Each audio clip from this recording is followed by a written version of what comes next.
Senhoras e senhores, vamos iniciar aqui agora mais uma aula aqui. Muito obrigado pela presença de todos vocês aí que estão assistindo, às vezes em casa e aqui nos estúdios mesmo que estão assistindo. Muito obrigado. Vamos a mais uma aula. Eu gostaria então de fazer alguns comentários importantes sobre os assuntos que nós ministramos em sala de aula, certo? Principalmente na questão do júri simulado, na questão do inimputável e na questão dos laudos, perícias e pareceres. Muito importante esse ponto para a advocacia. No último júri, e aí eu peço silêncio aqui, que tem gente aqui no auditório, são os nossos alunos, fico feliz que numa sexta-feira, antes do São João, hoje dia 21 de junho de 2019, nós estamos com pessoas aqui, o estúdio aqui lotado. Muito obrigado. Peço então mais uma vez o total silêncio para que possamos iniciar o nosso trabalho. Então nós temos o estatuto, né, que é conhecido da OAB.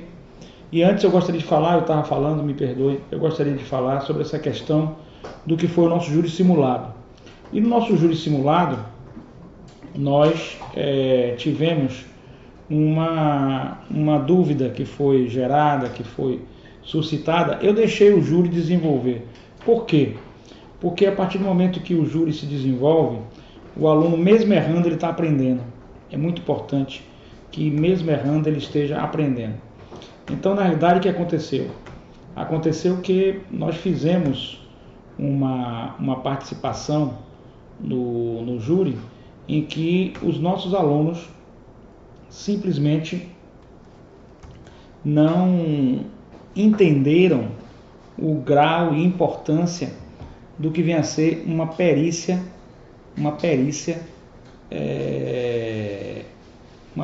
sendo realizada. Não houve esse entendimento e eu gostaria de que agora ficasse esse entendimento, certo? Então, no caso de uma perícia realizada, no caso de um laudo, no caso, por exemplo, de inimputável. O inimputável é aquela pessoa que sofre, pelo nosso Código Penal brasileiro, ele sofre de uma doença mental.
lados.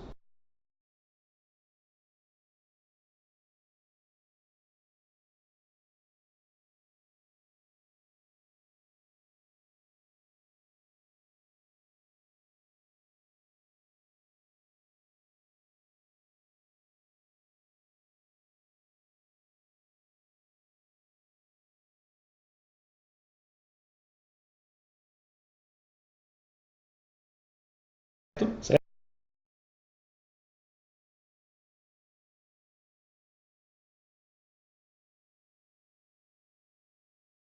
Isso ele tem,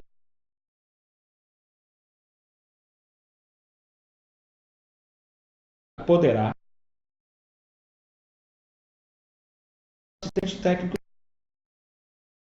problema com referência a ações de próprias. Ele estava na defesa. Ele contribui para a defesa de forma, que pode falar em juízo ou fora dele, o advogado pode falar e ele contribui enormemente para a defesa. Não há nenhum problema com referência a isso. Nós devemos tirar esse preconceito e esse parecer que foi dado por uma advogada errado, equivocado, que está gerando aí prejuízos aos advogados. É um direito dos advogados. Então, no júri simulado, meus alunos ouçam e poderão fazê-lo no júri simulado, falar de psicologia jurídica, psiquiatria forense, falar de CID-10, que é o Código Internacional de Doenças no nível 10, que trata de doenças físicas e psíquicas, falar de psiquiatria forense, inclusive aventar, colocar uma teoria, um teorema sobre o DSM-5, que é o Código dos Psiquiatras norte-americanos, que é mundialmente respeitado, com os sintomas e as etiologias das doenças mentais ou dos transtornos. Ele poderá fazê-lo sem nenhum problema, sem nenhuma forma de ser tolhido nessas suas prerrogativas. Prerrogativas dos advogados têm que ser respeitados, e a minha indignação e o meu repúdio a qualquer forma de tirar as prerrogativas dos advogados. Além disso, para a gente não dizer que nós não estamos bem amparados, nós estamos. Estamos, além disso, de uma lei federal que nos ampara, que é o Estatuto da Advocacia. Nós temos o provimento 188 de 2008 do Conselho Federal da OAB. Então, 188, eu entrevistei o Dr. Nilson Araújo, foi o relator na OAB Federal, do Conselho Federal, do provimento 188 de 2018. Belíssimo provimento, parabenizo ao Conselho Federal, que realmente veio se coadunar. Então, ele fala de uma investigação extrajudicial.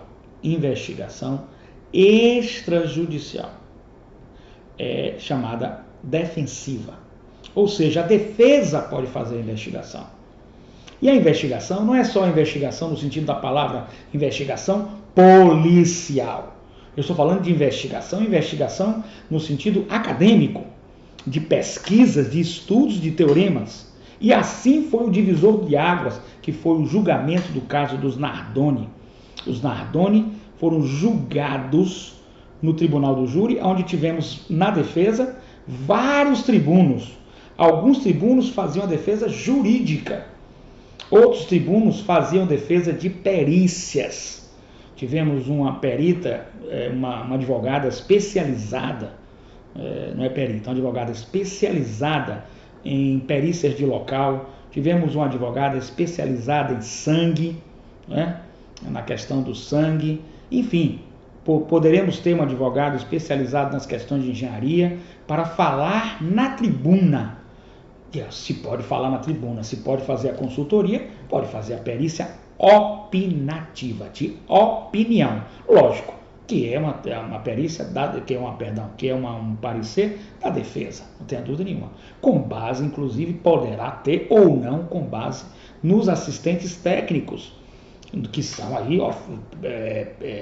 médico psiquiatra, psicólogo forense. Eles falam em cima disto, ou seja, eles vão falar em cima de um laudo, e eles podem fazer laudo e perícias. Aqui é um opinativo, pode mudar o nome iuris, arrazoado opinativo, petição opinativa, parecer opinativo, não tem nada a ver com laudo ou perícia. Eu fico triste quando uma colega quer prejudicar a classe, quer prejudicar as prerrogativas dos advogados. Eu não vou admitir e vou continuar na minha luta no sentido de angariar a todos os colegas aí. Eu peço o apoio para que venham para essa corrente, para que possamos crescer isso e fazer pareceres. Já temos alguns muito favoráveis.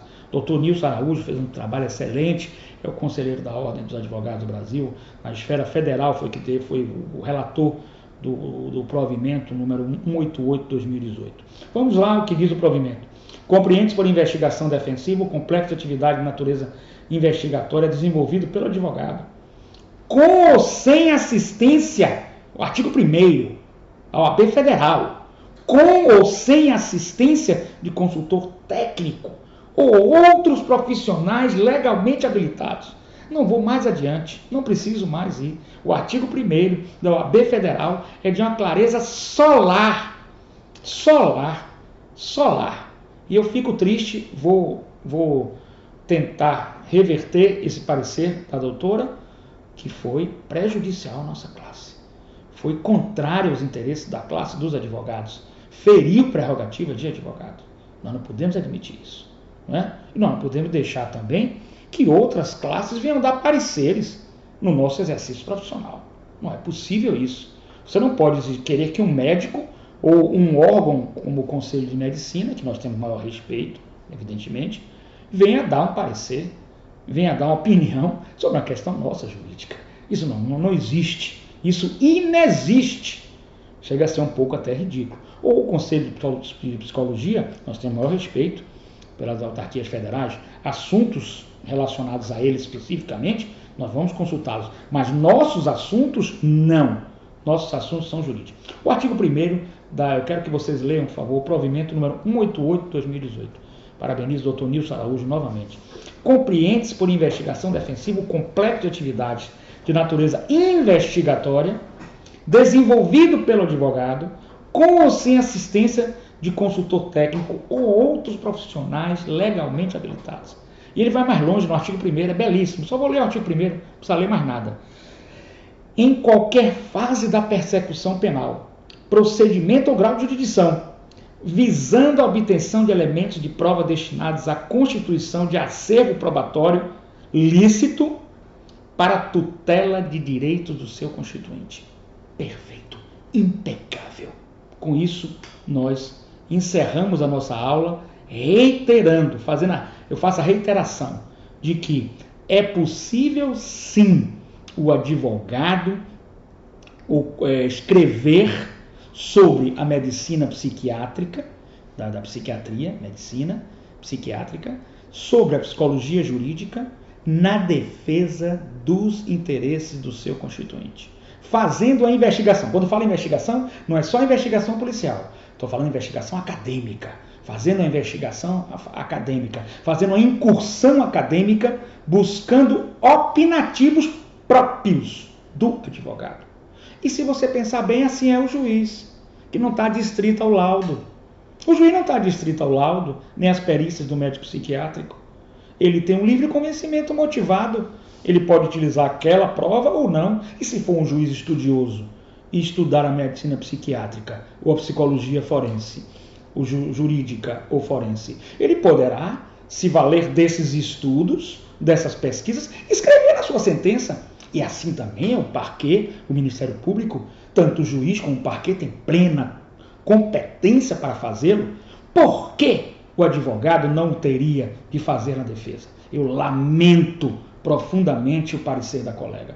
Eu peço, venha mais uma vez, respeito todos os colegas, não estou dando o nome dela, nem nada, tenho o maior carinho por todos os colegas, mas tenha paciência, desrespeitar a prerrogativa de advogado, desrespeitar espaços que estão se abrindo de trabalho para os advogados, é realmente, por isso, feito por uma advogada, é distorção dolosa, que nós não podemos admitir. Eu não vou admitir isso e continuarei lutando. Com certeza, no Brasil, nós estamos fazendo uma coletânea de pareceres para mostrar que este é, infelizmente, um parecer errado. Errado. Foi feito sem uma base jurídica que deveria ser feita. E não pode se valer de opinativos sobre essa matéria jurídica de outros órgãos, nem ir a outros órgãos. É absurdo. Quando se fala em jurídico, se fala em advogado. Advogado tem prerrogativas para fazê-lo. Eu fico de uma tristeza muito grande em ver algo e tenho que combater. E aos meus alunos que, pelo senso comum, tanto fizeram um belíssimo trabalho, tanto o juiz como o Ministério Público como a defesa, mas o juiz e o Ministério Público massacraram o advogado no júri simulado da faculdade, em que eles estavam falando, o advogado estava falando de psicologia jurídica e de psiquiatria forense. Pode fazê-lo e deve fazê-lo, é poder dever, porque senão não está defendendo bem seu constituinte. Se você não entender, e aí o criminalista é apaixonante, porque ele tem que compreender de muitas matérias. É interdisciplinar, é mais do que transdisciplinar, é transdisciplinar ao máximo, a plenitude. Então não vamos admitir esse tipo de cerceamento do exercício da advocacia em sua plenitude. Entendido? Laudo, perícia, feito por médico psiquiatra, psicólogo jurídico e pareceres opinativos, arrazoados opinativos, análise técnica jurídica, enfim, pode ser feita pelo advogado. Fica aí também a dica para meus alunos. Eu não parei o júri, porque eu gosto que vocês transcorram totalmente o júri, e eu vou anotando e pontuando os erros, para que depois a gente possa conversar. E nesse vídeo eu estou podendo conversar com vocês, para que vocês aprendam mais um pouco e possam desenvolver uma excelente carreira, seja a qual vocês optarem, na advocacia, no Ministério Público, ou como juiz, ou outra qualquer na área jurídica. Meus queridos amigos, muito obrigado pela sua audiência, muito obrigado por estar ao vivo para o Brasil todo. Muito obrigado ao Dr. Nilson Araújo, aí, que é o nosso conselheiro federal, que foi o relator da resolução número 188 de 2018, que eu fiz entrevista com ele, belíssima. Vamos fazer em breve uma nova entrevista com ele, esperando passar as festas para conversarmos. E com certeza outros conselheiros da OAB federal já se manifestaram no sentido de que é uma prerrogativa nossa e nós devemos desenvolver esses estudos, essas pesquisas. Entre o nosso grupo aí, assista a nossa rádio, né? A rádio que está fazendo um sucesso e ao vivo a transmissão na rádio de voz, e depois nós deixamos o gravado de áudio aqui nos estúdios, que também passa pela TV América, e a gente deixa aqui para vocês assistirem aqui. Muito obrigado. Meu nome é Carlos Henrique Alves Martinez, eu sou advogado, militante, né, na área do júri e na área criminal, gosto muito de estudar, professor universitário. Deixe meu zap aí para quem quiser falar comigo. 55 é internacional, 71991030089.